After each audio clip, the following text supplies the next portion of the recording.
Welcome to our channel. Today we how to verify HVAC and battery overlap effects on range loss. Detailed guide step by step clearly. To verify HVAC and battery overlap effects on range loss, begin by gathering the necessary tools and equipment. Ensure you have a calibrated multimeter, temperature sensors, and a data logging device ready for use. Start with assessing the battery's current state of charge to establish a baseline. Measure the voltage and current output of the battery at various load levels. Record the temperature within the cabin and near the battery compartment during testing. Next, activate the HVAC system to simulate typical usage conditions. Measure the additional power consumption of the HVAC system while running. Document the power draw from the HVAC system in conjunction with the battery output. To accurately evaluate range loss, conduct a controlled driving test. Drive the vehicle under identical conditions with and without the HVAC system engaged. Compare the distance traveled in each scenario to determine the effect of the HVAC on range. Analyze the logged data to observe any correlations between temperature changes and battery performance. Consider external factors such as ambient temperature and driving patterns that may influence your results.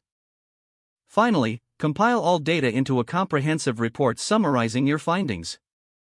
Make note of any significant trends or anomalies observed during the tests.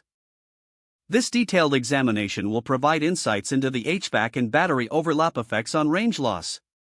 If the page does not load, refresh the browser or try again in a private or incognito window. Make sure you are using the correct email address, then retype it carefully to avoid small typos.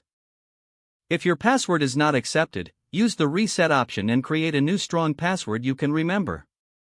Check your spam folder for verification or security emails, then complete any requested confirmation steps. Enable two-factor authentication if available to improve account security and reduce unauthorized access risk. After signing in, review your profile details so your contact information and settings are accurate and current. If you see an error message, note it down and try again after restarting your device and internet connection. Log out when you finish, especially on shared devices, to keep your account and payment information secure. If the page does not load, refresh the browser or try again in a private or incognito window. Make sure you are using the correct email address, then retype it carefully to avoid small typos. If your password is not accepted, use the reset option and create a new strong password you can remember. Check your spam folder for verification or security emails, then complete any requested confirmation steps. Don't forget to like this video and subscribe to our channel for more step-by-step tech guides.